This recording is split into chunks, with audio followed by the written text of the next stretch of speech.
بسم الله الرحمن الرحیم. یو ځل بیا ستاسو خدمت کې حاضر یو.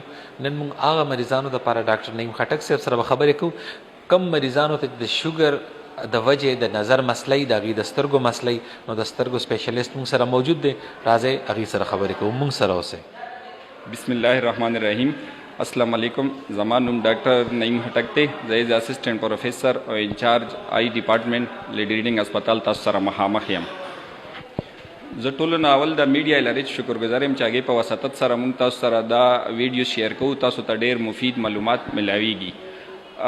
نن چې موږ کم ټاپک باندې خبرې کول غواړو هغه د شوګر اثرات په سترګو باندې. شوګر یو داسې مرض دی چې ډېر تیزۍ سره زموږ معاشرې کې پیلاویږي. په د پریزنټلی یو محتاط اندازې مطابق پاکستان کې 2 کروڑه نه زیات خلکو ته شوګر دی. په خیبر پښتونخوا کې 70 نه 90 لاک پورې خلکو ته تقریبا شوګر دی او د دې وجه مینلی خوراک او ایکسرسایز نه کول دي. په شوګر مریضانو کې 3-4 قسمه سترګو مسلې راتلی شي. په هغې کې سترګو باندې پردې راتلل دي چې عامو خلکو کې دا په وروستو ایج کې راځي، خو په شوګر مریضانو کې دا لږ شانتې ینګ ایج کې هم راتلی شي. بیا سترګو کې تورې اوبه کاله موتیا چې ورته موږ وایو عام کې دی شي او یو ډایبیټک ریټناپتي چې شاته نظر پردې باندې اثرات شروع شي او یو ډرای آیز چې اکثر مریضان وایي چې سترګو کې مې شګې شګې لګي. نو دا 3-4 قسمه مسلې ډېرې کامن دي په شوګر مریضانو کې. خو موږ به چې کم ټاپک باندې لږ تفصیل سره خبرې کول غواړو هغه د ډایبیټک ریټناپتي چې شاته نظر پردې باندې د شوګر اثرات. د شوګر چې څومره زیات ټایم شوی وي نو زیات ریسک وي مریضانو ته چې سترګو مسایل پیدا شي. مثلا یو مریض ته 10 کاله 15 یا 20 کاله شي نو ډیر زیات ریسک دی چې دته د سترګو مسایل پیدا شي. خو که اول ځل شوګر ډایګنوز شي نو هغې ټایم هم معاینه کول پکار وي یو مستند سترګو ډاکټر نه.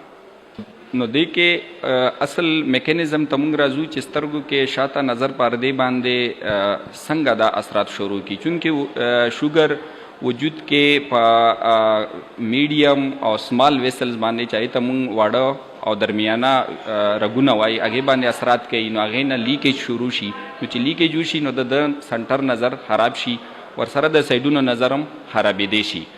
نو مریض ته شروع کې خو مسله نی هغه خیال دی چې چېرته زما په سترګو به پردې یا به د چشمو مسله وي، خو اکچولي هغه ته شاته نظر پردې باندې اثرات شروع شوي وي.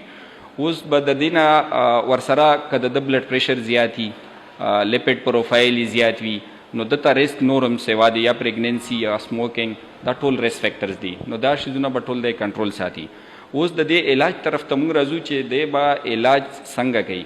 علاج کې دا ده که یو خو به شوګر ډاکټر سره خپل لایزان ساتي چې دا شوګر کنټرول وي، په کنټرول رینج کې بلډ پریشر یې کنټرول وي نو د ده سترګو ته به د دې فایده ملاویږي.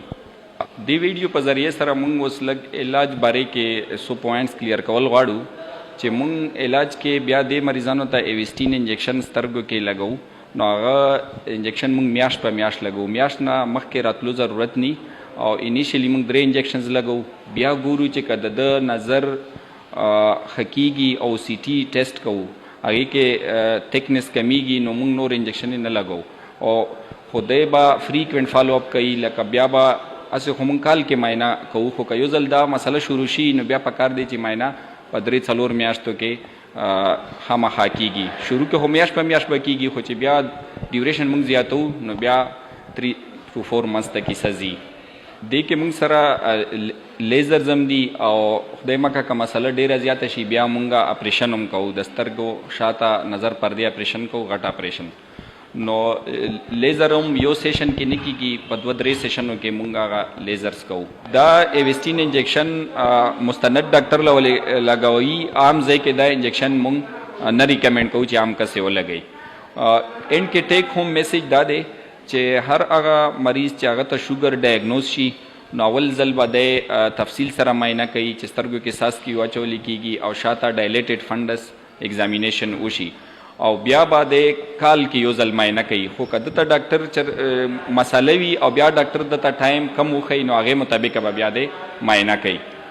ستاسو اورېدلو ډېره مننه، ډېره شکریه.